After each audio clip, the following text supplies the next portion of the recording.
Hey everybody, I'm Yvonne Williams with Back to Earth Creations, and in this video I want to be showing you guys how I got this patterning on the leather for my upcoming Spyro costume.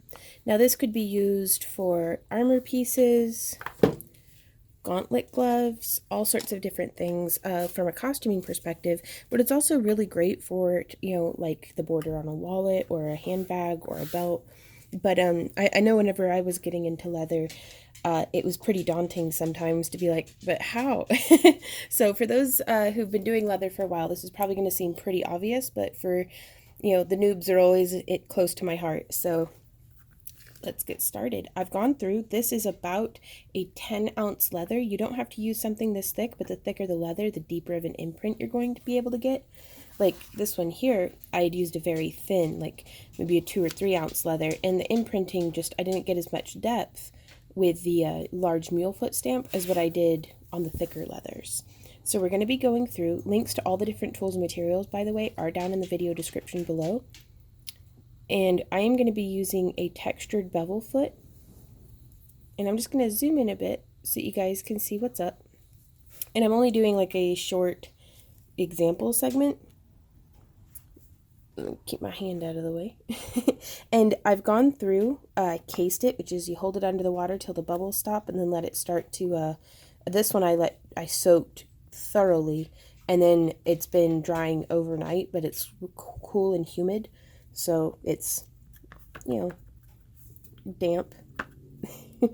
The more you experiment with it, the better of a sense you'll get of how wet to have your leather.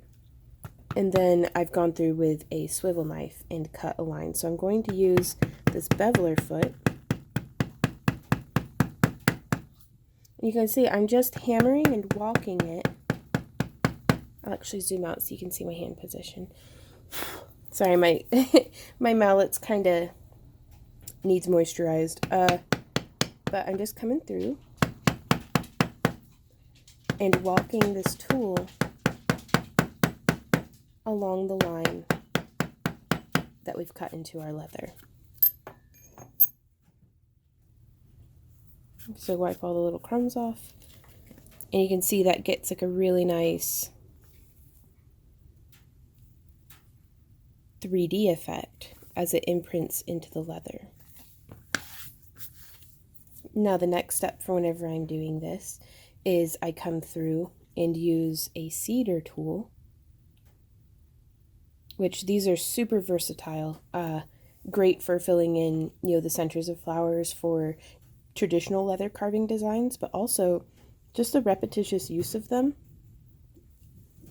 Just placing there close to the inside of the line.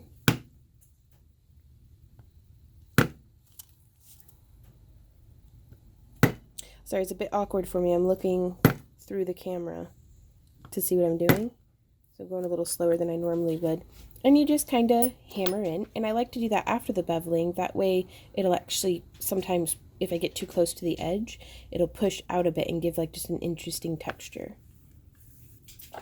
And then we will go through with a small mule foot for this design.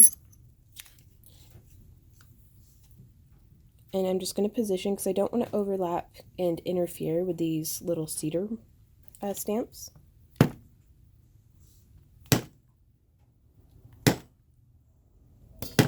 Oh, hit the tripod, sorry. And I like to just stagger the scale work. I used to do like just lines across my work, but it was very evident that's what I was doing. It was a little too accurate. Whereas I feel like on an actual scaled critter, you're going to have some different, contractions and shaping and, different things. I try to not overlap the tip of the tool, like of one of, the little back parts of the mule foot. I try to not overlap those with the previously stamped ones. I'd rather give myself a little too much space than too little space. Whenever I do get too crowded, I'll just go back and retool the one that got crowded. Sorry if you can hear the washing machine in the back. As much as we love crafting, daily chores need done too. And I'll just go through and kind of fill in this whole area here. And that will end up looking like this. Now you can see on this one, I had gone through, I'm going to be adding rivets, and every inch or so using a wing divider, I added in a large seating tool. But I had done that after tooling the dragon stamps, or the mule foot, and you can see, I don't really like that, how it interferes, so that's why I started tooling the cedar stamp first, and then adding in the dragon hide effect. So yeah, because that just, that bums me out. But again, and I wanted to show you guys, you can use it on different thicknesses of leather. I had airbrushed this with a deep violet, Eco Flow, water-based stain, and then dry brushed it with just some folk art metallic paint, which I would never do that for like straps or something, but you can see it actually flexes really well with no cracking. And then my favorite to use though are the Lumiere paints by Jacquard. Those hold up fantastically even on edging and stuff. So I was really happy with that effect. And then here you can see also on the gauntlet, same techniques coming through. This was a very, very thin leather, and you can see it just did not bite as deeply as what it does on a thicker leather. So that is something to keep in mind. I will be having a tutorial coming out soon on how to make your own gauntlet, which, yeah, I kind of need to tidy up the inside, but this was my first one, so I don't feel like it was too bad. But if you guys have any questions, comments, or ideas for future tutorials, I'd love to hear from you. So please leave a comment down below. If you enjoy my free tutorials and would like to support the creation of more of them, there's links to our Patreon, our social media, all the different stuff down in the video description box below. So thank you guys so much for hanging out with us, and until next time, happy crafting. Bye. Oh, wait, yeah, I was going to show you. You can do this on thermoplastic and foam, too. So, yeah.